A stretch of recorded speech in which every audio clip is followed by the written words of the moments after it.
akamaro k'ubutumwa bw'ubugorozi n'ivugurura bwaje bukenewe rwose buwembura imitima yari yarabye bugakiza imibiri yamunzwe n'indwara.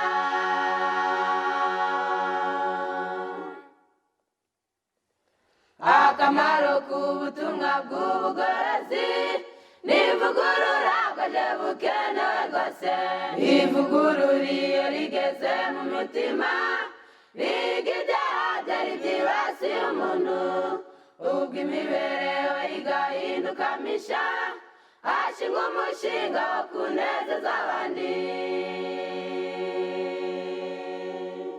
Reka tubaramutse mwese kuba dukurikiranye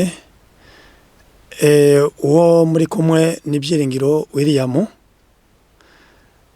Insanganyamatsiko tuganira iratubwira ngo umuryango mwiza. Reka twirageze Imana dusenge. Turagushimye data mwiza waraho dukunda uri mu ijuru, ugize neza kuko warinze ubugingo bwacu tubeshejeho kugeza aya masaha, izina ryawe ryarihabwa icyubahiro.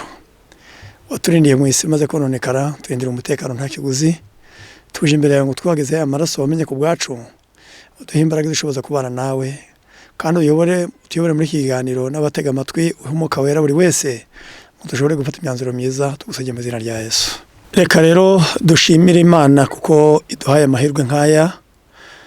Nk'uko mumaze kubyumva tugiye kuganira hamwe ijambo ry'Imana ritubwira ngo umuryango mwiza.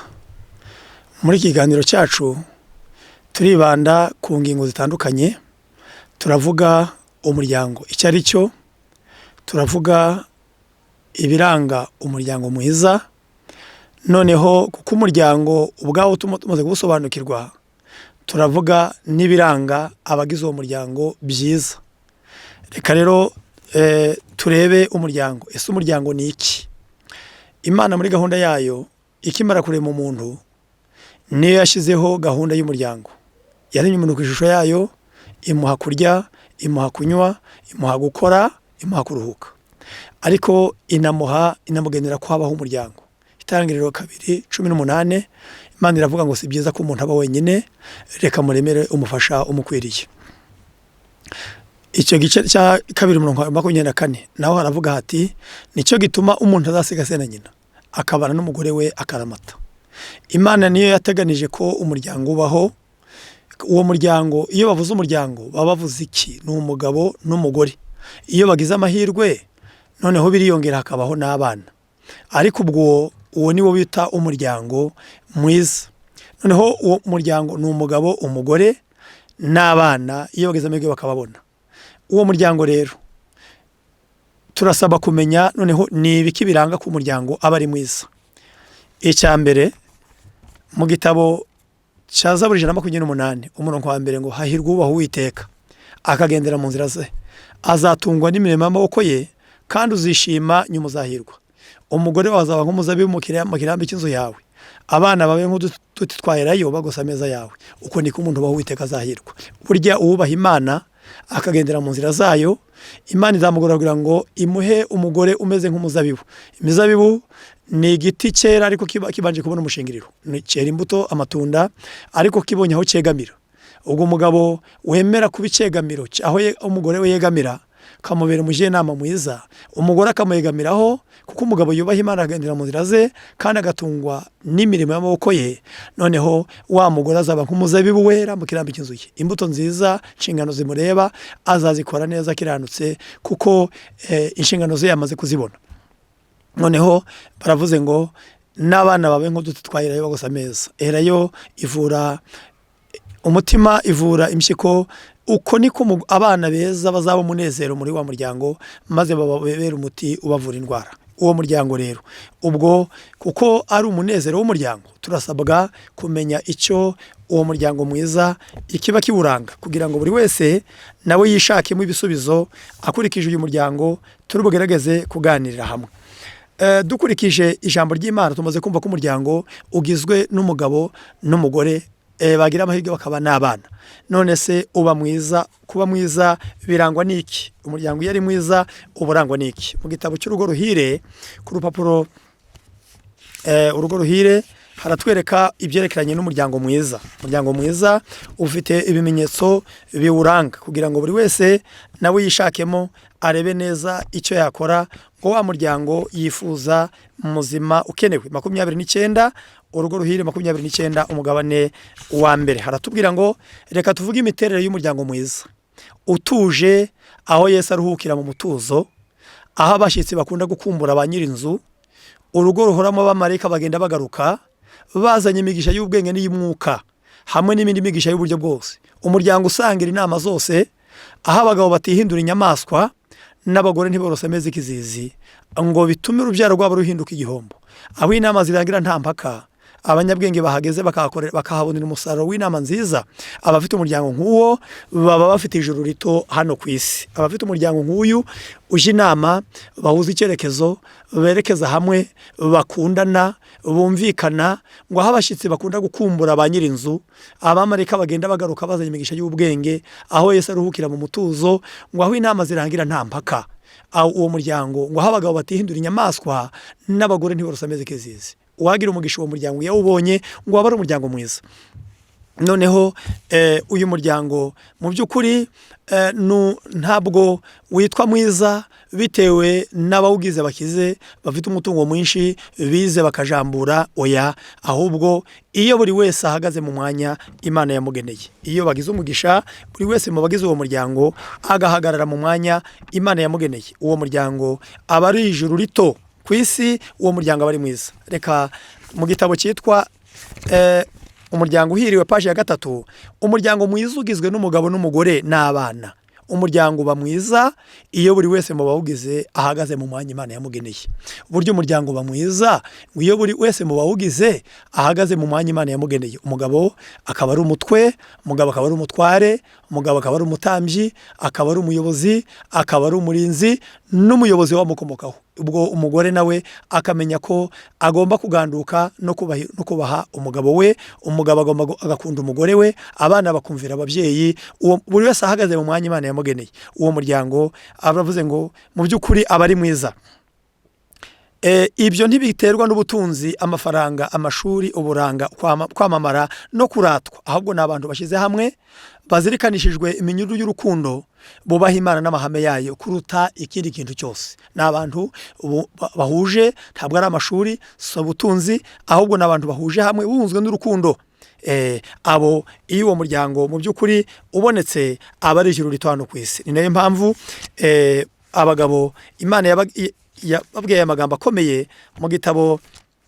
Dusomye ko umugabo mwiza yubaha Imana, akumvira amahame yayo, agashyiraho igenamigambi ry'urugo rwe.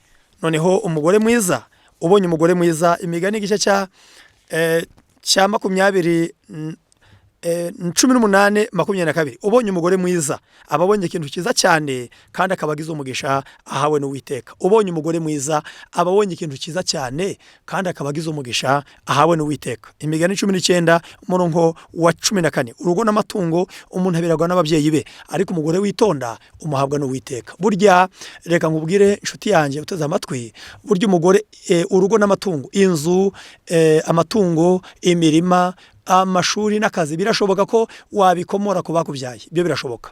Ariko umugore mwiza we witonda ntabwo bamuguha, ahubwo umuhabwa n'Uwiteka. Niyo mpamvu umuntu wese ushaka umugore mwiza agomba kubanza gushaka Imana, kuko ni igomba kumukubonera mu buryo bwuzuye.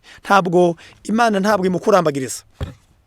Ibyo ndabisoma hano muri iki gitabo n'ubundi ku rupapuro rwa 10, umuryango uhiriwe. Mwirema Imana yakuye umugore mu mugabo ngo amubere umufasha. Ni umugabane w'umubiri we wo kumumara irungu, kumunezeza, kumukomeza. Umugore arakenewe umukure mu muryango. Niwe nyina w'abana ushinzwe kubaremamo imico myiza, n'icyungo gihuza umugabo n'abaturanyi. Niwe rwego ubutunzi bunyuriramo ngo bugere ku bintu bifitiye ab'umuryango akamaro. Nk'ubwo inkomoko y'umugore ari ku Mana, niko imico myiza ayikomora kuri yo, kuko umugore witonda umuhabwa n'Uwiteka. Ntabwo Imana imukurambagiriza ngo imuguhe mu yerekwa cyangwa mu nzozi, ahubwo umugore wemera kuyoboka amabwiriza yagenewe abagore bubaha Imana. Iyo umubonye uba umuhawe n'Uwiteka. Iyo umubonye uyu mugore, iyo yemeye kuyoboka amabwiriza yagenewe abubaha Imana, iyo umubonye uba umuhawe n'Uwiteka. Ni umugore ufite ubwenge.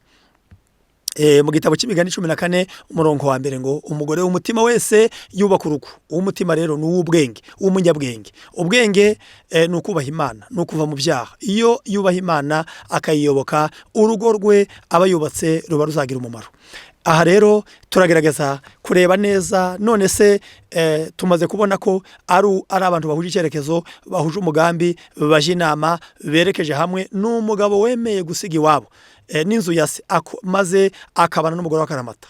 Zaburi 45 umurongo wa 10 ni umugore umukobwa wemeye kwibagirwa ishyanga ryabo n'inzu ya se, maze Imana nayo igakunda ubwiza bwe. Iyo urugo rwiza ruba rugizwe n'umugabo n'umugore, n'umugabo wemeye gusiga se na nyina, umugore wemeye kwibagirwa ishyanga ryabo n'inzu ya se, bakubaka urwa babiri, bagasenya urwivanzemo inama z'abahandi zishukana, kuko byazana amakimbirane.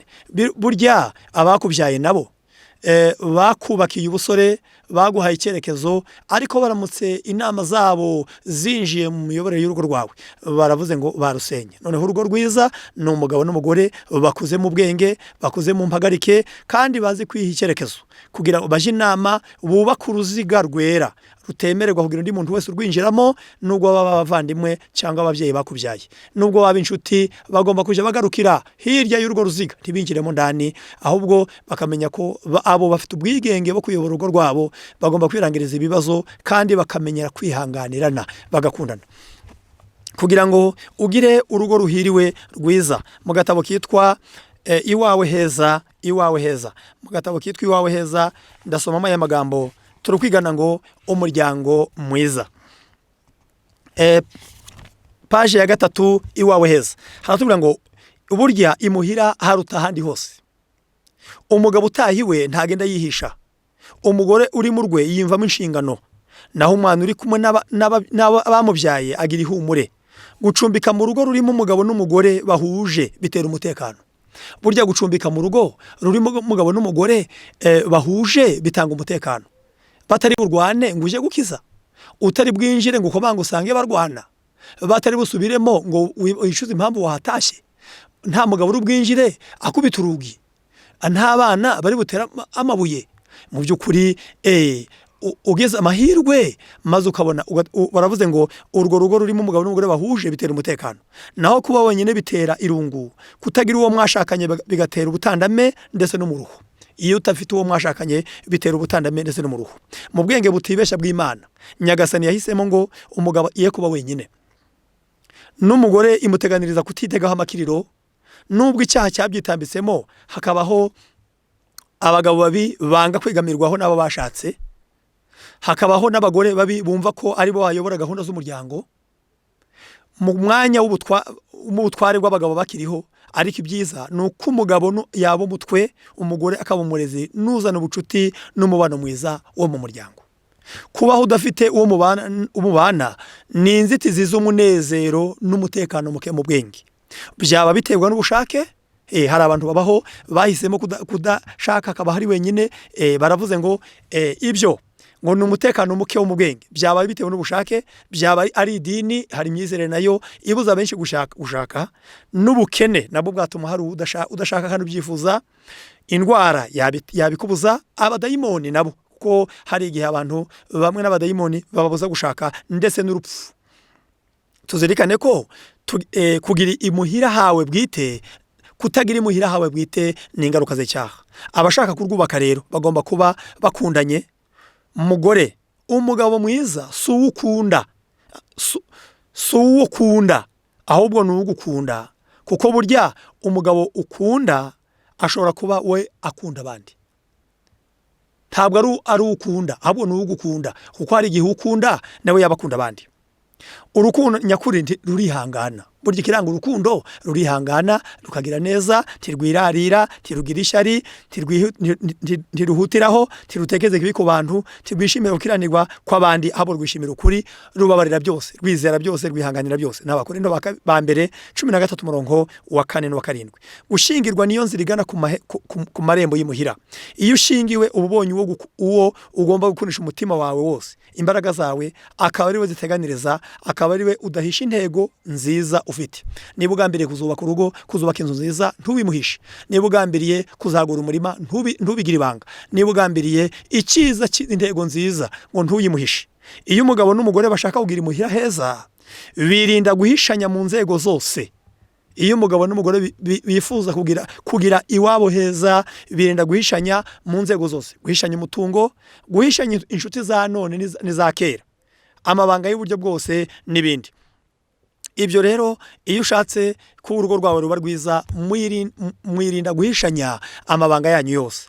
Dore ibyo ugomba gukingirana niba ushaka iwawe heza: ubwibone, kwikubira, ishyari, ijwi ry'inshyuro, guhutaza, kutiyoroshya, kuvugisha ukuri. Nibyo bituma umuntu yitera kwangwa ndetse no kutiringirwa, akaba indashyikirwa, maze amakimbirane akabona urwaho. Uwo mwiryana ukanduza abana, ugatukoza urukundo, ukabuza umunezero abavandimwe ndetse inshuti n'abaturanyi. Rero ushaka iwawe heza, bwa mbere n'ubwumvikane. Noneho umugabo mwiza, ingingo ya 4 cyangwa se ingingo ya 3, umugabo mwiza arangwa n'iki? Umugabo mwiza arangwa n'iki? Bwa mbere twasomye ngo nukubaha Imana. Icyo ni cyambere. Kabiri, mu gitabo cy'Itangiriro 18 murongo wa 18 nanone ku murongo wa 19 haratubwira ngo kuko icyatumye mumenya no kugira ngo ategeke abana be nabo mu rugo rw'abazakurikiraho gukomeza mu nzira y'Uwiteka, bakora ibyo gukiranuka, kugira ngo Uwiteka azane Aburahamu ibyo yamuvuzeho. Burya umugabo ni umutware w'umugore we. Burya umugabo ni umutwe w'umuryango we. Umugabo ni umutambyi w'urugo rwe. Umugabo ni umuyobozi wamukomokaho, kandi umugabo ni umurinzi w'urugo rwe. Uyu mugabo izi nshingano nize. Burya umubiri ari cyo cyicaro gikuru cy'impagarike, ni nako umugabo ari utanga icyerekezo cy'umuryango, ni uteganiriza mu by'umubiri, ni ugomba kumenya ko bazabaho, uko abana baziga, agomba kuba mu bwonko afite igenamigambi rihagije ry'umuryango we, nk'uko tubisoma. Kandi agomba gukunda umugore we kandi akarera neza abo yabyaye, agomba kubitaho. Gukunda umugore we, kuko ukunda umugore ngo abayikunda, kuko tubisoma mu gitabo cya Abefeso 5:28 haravuze ngo umugabo wese agakunda umugore we, kandi ukunda umugore we abayikunda, kuko ntawakwanga umubiri we. Turasoma nanone mu gitabo aha barakomeje ngo asaba ko matara n'Imana kugira ngo abigereho.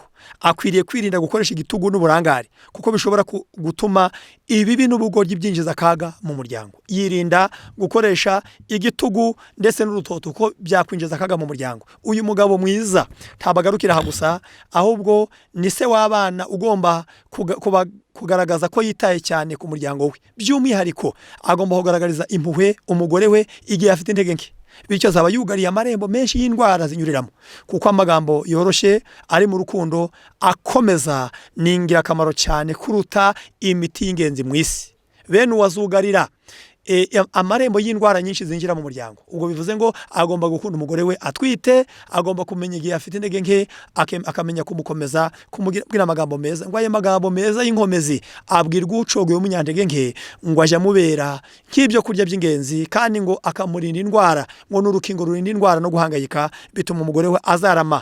Bene wazagarura ubuyanja mu mutima warucogoye n'umunezero ushobora kumurikira umuryango wose. Iyo niyo ngororano irenze ibitekerezwa kubonwa n'umugabo wakoze ibishoboka byose ngo agaragaze urukundo mu bikorwa no mu magambo. Uyu mugabo rero wagomba kuba afite mu by'ukuri impuhwe.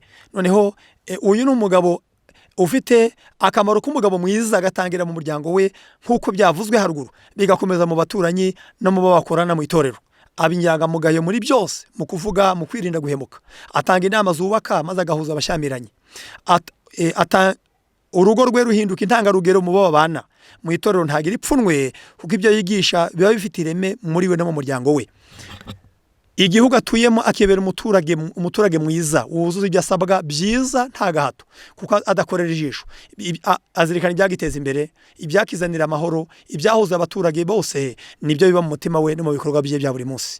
Yemwe abagabo nk'abo isi iramutse babonye, byagabanya ruswa, akarengane, igitugu, kwikubira bimaze kumunga ibihugu n'imiryango hafi ya yose. Noneho burya nguyu mugabo mwiza amenya inshingano ze, ntacura umuryango we, arawugaburira, arawuteganiriza, amenya kubabera inkomezi, ntabaca intege mu magambo. Umugore mwiza se we arangwa n'iki? Umugore mwiza nawe baravuze ngo dore bimwe mu biranga umugore mwiza: yubaha Imana akagandukira umugabo we, agira umwete ku mirimo myiza, azi kugabura ku gihe, azi no gushaka ibikenewe, akunda gufasha abarusha ubushobozi, amenya kubana neza n'abaturanyi, yita ku bashyitsi akagirira neza abakene, azi kwifata mu magambo, yihanganira ubukene n'igihombo, ubukene ntibumutera isumbwe no kwishyira hejuru, aharanira ibyakubahisha umugabo we. Bene uyu mugore nawe iyi ni imico myiza, nkuko tubisaba mu migani 31 uhereye ku murongo wa 10 ngo umugore w'imico myiza ninde wamubona, arusha cyane marijani igiciro, umutima w'umugabo wohora umwiringira kandi ntabwo azabura kunguka. Ngo abumbuza akanwa, ijambo rikomera avuze ngo ashaka ubwoya bw'intama n'imigwegwe, abyuka kare butaracya, akagaburira mu rugo rwe, azana ibyo kurya bikura kure, ameze nk'inkuge z'abagenza, yitegereza umurima akawugura, awutera nk'urutoke kubw'inyungu iva mu maboko ye. Baravuze ngo ikindi ngo ntatinyishaho mu rugo rwe, ntajya ibyo kurya by'ubute, ni umunyamwete, yakira abashyitsi, arabakunda, ahora akeye mu maso, yishimira abandi. Ibi ni imwe mu mico iranga umugore mwiza. Noneho barakomeje ngo hari ibyitegerezo by'abagore b'intwari. Uwitwa Yekebedi nyina wa Mose yabaye intangarugero mu burezi, yigishije abana be kubaha Imana, abatoza makenga no kwiyanga ndetse no kwitangira abandi. Uwo Mose imico myiza, ubutwari mu gucungura Abisirayeli yabukomoye ku burezi yahawe na nyina.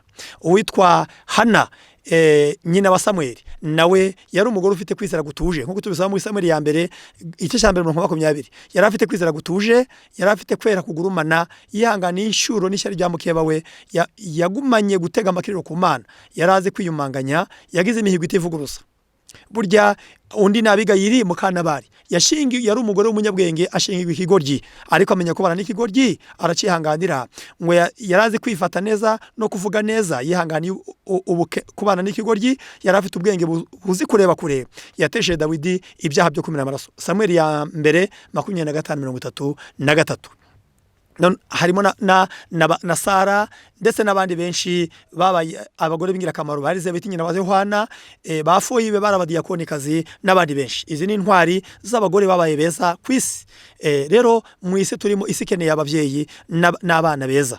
Umwana mwiza se we arangwa n'iki? Kugira ngo urugo rube rwiza, nuko rufite umugabo mwiza, umugore mwiza n'umwana mwiza, bazi inshingano zibareba, bazi kubahana, bakundana. Umwana mwiza nawe nkuko tubisoma mu gice cya Kuva 20 umurongo wa 12 ngo bana muje mumvira ababyeyi, ndetse n'Abefeso 6 uhereye ku murongo wa mbere. Igice cya Imigani 23 umurongo wa 22 umvira so wakubyaye kandi ntugahinyuka ageze mu zabukuru, gura ukuri ntuguranure, gura ubwenge no kwigishwa n'ubuhanga. Se w'umukirano zishima cyane kandi ubyaye Imana ufite ubwenge azamwishimira. So na nyoko bishime kandi utere nyoko wakubyaye kuvuza impundu. Umwana mwiza nawe yubaha abamubyaye, azi guha agaciro abamuruta, ntabwo ari umundebwe, ntabwo ari inzererezi, ntapfusha igihubusa, si umunyamwanda, yirinda inshuti mbi, azi guha agaciro no korohereza imitwaro abamubyaye. Ikindi ngo afite igenamigambi ryiza, ahora akora ibyatuma yiteza imbere, yirinda ubujura n'ubwomanzi, agira amakenga mu bwenge, ibyo akora byose bimugirira umumaro. Rero burya urugo rwiza rurangwa n'umugabo mwiza n'umugore mwiza. Burya nubwo umugabo yaba agira ubuntu, umugabo akaba azi mu by'ukuri kwita ku bandi, ariko aramutse abuze, hano ndasoma amagambo aheruka ngo burya umugore niwe rufunguzo rw'umubano mwiza w'abavandimwe n'abaturanyi. Nubwo umugabo yagira ubuntu n'urugwiro, nubwo yamwenyurira abandi no kugerageza kwakira abashyitsi, ntacyo byamarira abashyitsi, abaturanyi n'abagenzi, kuko inyifato y'umugore ariyo itanga ikaze. Inyifato y'umugore niyo itanga ikaze.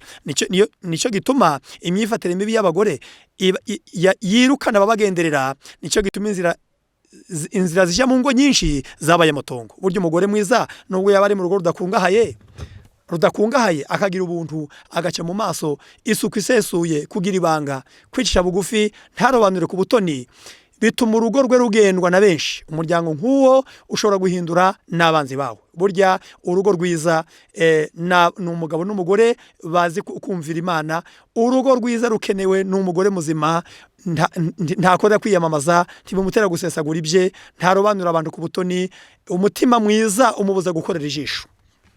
ngibi byiza biranga umugore mwiza. Niyo mpamvu mu gitabo cy'imigani twasomye ngo ubonye umugore mwiza ubonye ikintu cyiza cyane. Si uburanga rero, uko yagira uburanga atazi guteka, yagira uburanga atazi kumesa imyambaro, agomba kuba afite ibyazi mu nshingano 5 zimuranga. Uwo mugore mwiza agomba kumenya guteka neza, agomba kumenya gupfundikira, agomba kumenya kumesa imyambaro, agomba kumenya kuvura, agomba kumenya koza ibikoresho. Reka twifurize buri wese kugira urugo rwiza n'umuryango mwiza. Niwo munezero uruta amafaranga, niwo munezero uruta ubutunzi n'amazu meza, niwo munezero uruta gukungahara no kuba ufite akazi gakomeye. Ariko iyo ufite iwabo heza nigo rufunguzo rw'ibindi byose wabona. Reka twifurize buri wese kuzagira urugo rwiza rurimo amahoro n'umunezero, rwishimirwa, rukenerwa, kugira ngo nawe ijuru rikomeze kujya rirutaha, Yesu akomeze kuhaba. Burya isi ndikeneye intiti, kuko ikeneye abantu babera umugisha imiryango yabo.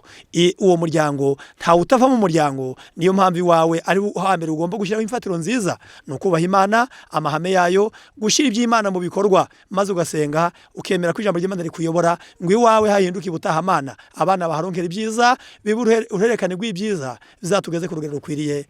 Imana iduhe urugo rwiza mu izina rya Yesu. Akamaro k'ubutumwa bw'ubugorozi n'ivugurura bwaje bukenewe rwose, buwembura imitima yari yarabye, bugakiza imibiri yamunzwe n'indwara.